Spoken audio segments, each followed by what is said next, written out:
구마적의 개똥 같은 소설. 제목 알 수 없는 힘. 지연이. 평범한 사람들 TV의 구마적. 지금부터 시작합니다. 2013년 7월 7일 한 아이가 태어났다. 다른 아이들보다 성장 속도가 빨랐고 어느 날 어린이집에서 연락이 온다. 어머니, 아버님, 상담할 게 있습니다. 그렇게 연락이 와서 어린이집에 가게 된다. 안녕하세요, 선생님. 네, 어서 오세요. 아버님, 어머니, 다름이 아니라 아이가 1년 6개월밖에 안 됐는데 벌써 한글을 다 배웠어요. 머리가 정말 똑똑하고 천재인 것 같습니다. 감사합니다, 선생님. 그런데 문제가 있어요. 문제가 뭐냐면, 옆에 아무도 없는데 이야기를 하고 천장을 보고 웃고 그런 행동을 가끔씩 합니다. 그렇다고 보통 때 이상 행동이 있는 것도 아닙니다. 그래도 부모님께는 이야기 드려야 할 것 같아서 이렇게 이야기 드립니다. 이때가 처음 이런 일이 있었다. 아빠 엄마는 그냥 더 두고 보자 그렇게 생각을 하고 아이가 4살 무렵 유치원에 가게 되었다. 성장이 빨랐기 때문에 유치원에 가게 되었는데 일주일 뒤 아이가 아빠에게 이야기를 한다. 아빠, 유치원은 너무 시시해서 가기 싫어. 그만 가고 싶어. 그래도 아이에게 달래가지고 그냥 유치원에 가서 그냥 또래 애들하고 놀아라 이런 식으로 달래서 근거히 유치원을 마치게 된다. 보통 아이들보다 성장이 너무 빨랐고 6살 때 벌써 그 한자 시험 수학 이런 게 벌써 중학교 수준이 넘었었다. 그래도 그냥 평범하게 자라게 해주고 싶은 부모의 마음이었다. 보통 아이들이 한 번씩 이런 말을 한다. 아빠, 죽음이 뭐야? 삶이 뭐냐? 이런 이야기는 보통 아이들이 많이 하는데 우리 아이는 좀 틀렸다. 아빠, 영혼, 귀신이 뭐야? 악마가 뭐야? 천사가 뭐야? 이런 질문을 계속했다. 그리고 초등학교에 가게 되었다. 평범하게 초등학교 1, 2학년을 보냈는데 3학년 때부터는 친구들을 많이 사귀게 된다. 친구들과 놀이를 하면서 귀신놀이를 하는데 나도 어릴 때 이런 놀이를 했다. 군신 삼아 이런 놀이를 했는데 그런 놀이도 많이 하고 그렇게 이제 그런 놀이 많이 하다가 어느 날 학교 가는 길에 멍하니 아무 생각 없이 건너목을 건너는 순간이었다. 등 뒤에서 당기는 힘에 뒤로 넘어졌다. 그런데 차가 급브레이크를 잡으며 세우며 괜찮냐? 괜찮냐고 물어보는 것이 아닌가. 잘 보고 다녀야지. 아이씨가 놀랬잖아. 그때가 처음으로 느꼈다. 다른 존재가 있다는 것을. 등 뒤에는 아무것도 없었다. 지금부터 내 이야기가 시작된다. 3학년 여름 방학이었다. 부모님은 동생 유치원 때문에 가고 없었다. 1시간 뒤쯤 누가 문을 두드리기 시작했다. 집에는 인터폰이 없었기 때문에 얼굴이 보이지 않았다. 그냥 없는 척을 했다. 엄마야, 문 좀 열어줘. 손에 물건이 많아서 문을 못 열어. 나는 반가운 마음에 문 쪽으로 다가갔다. 갑자기 또 등 뒤에서 잡아당기는 느낌이 들었다. 그리고 생각을 했다. 뭔가 이상했다. 이상하다. 아빠가 있는데 무거운 것을 엄마가 드는 것도 이상하지만 설사 무거운 것을 엄마가 들었다 해도 내려놓고 문을 열면 되는 것이 아닌가. 나는 무서워서 그냥 없는 척을 했다. 그리고 1시간 뒤쯤 엄마, 아빠, 동생이 왔다. 처음에는 사람으로 보이지가 않았다. 너무 무서웠다.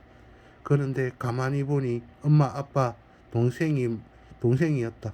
아빠한테 이야기를 했는데 아빠는 네가 귀가 약해서 헛것이 보이는갑다. 대수롭지 않게 여기시는 것 같았다. 나는 무엇인가 무섭기도 하고 내 등 뒤에서 나를 도와주고 있는, 잡아당기고 있는 그 존재는 무엇인가 하는 생각이 들었다. 이때는 학교에 가면 친구들하고 뭐 기술놀이 같은 걸 많이 했다. 그리고 선생님이 가지 말라는 지하 교실에서 놀고 있었다. 그런데 위에서 쿵쿵쿵 소리가 들리고 좀 있으면 쓱쓱쓱 소리가 들리고 자꾸 이상한 소리가 들리고 그래 너무 무서워서 집에 왔다. 그때는 그냥 원래 여태 친구들도 그렇고 나도 그렇고 그냥 학교에서 늘 이런 경험은 한 번쯤은 있을 것 같다. 그렇게 초등학교를 보냈다. 중학교 1학년 때 집에 오는 길에 돈을 뺏고 있는 나쁜 학생들이 있었다. 돈 없어요, 돈 없어요, 도와주세요 소리가 들렸다. 나는 무서워서 그냥 가고 싶었다. 내 의지와 상관없이 그 앞에 있는 나를 보고 있었다. 그렇고 이렇게 이야기하는 것이 아닌가. 너희들 뭐 하는 거야? 약한 사람들한테 돈을 뺏으면 안 되지. 그런 건 나쁜 일이야. 이야기하고 있는 것이 아닌가. 그리고 그 나쁜 아이들은 나에게 주먹과 발이 날라왔다. 순식간에 일어나는 일이었다. 퍽퍽퍽퍽. 내 의지와 상관없이 4명이 땅에 쓰러져 들구고 있었다. 나 또 어떻게 된지는 모르겠다. 그러나 앞에 있는 친구를 데리고 그 자리를 피했다. 나는 보통 사람과 틀리다는 것을 알고 있었지만 이렇게 내 의지와 상관없이 이런 일이 일어날 줄은 몰랐다. 그리고 너무 힘들어 괴로워하고 있을 때 마음속에서 소리가 들려왔다. 당신은 선택받은 자입니다. 그리고 전 당신 안에 있는 영혼입니다. 천년에 한 명 정도 이런 능력을 갖고 태어나는 사람이 있습니다.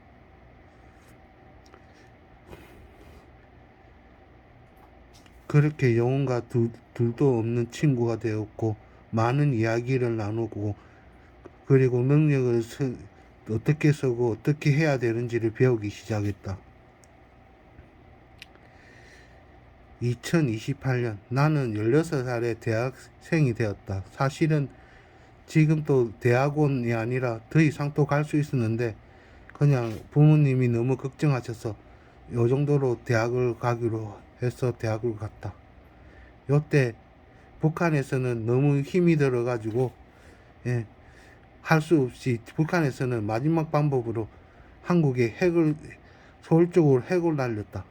나는 바람의 힘을 이용해서 공해상 쪽으로 날려보냈고 그리고 우리 공군들은 북한 군사기지에 미사일을 쏘아 이 전쟁은 대한민국의 승리하게 되었고 왜 이렇게 통일이 되었고 이렇게 전쟁이 계속 되었는데 내가 왜 이런 능력이 생겼는지 지금부터 생각하게 되었다.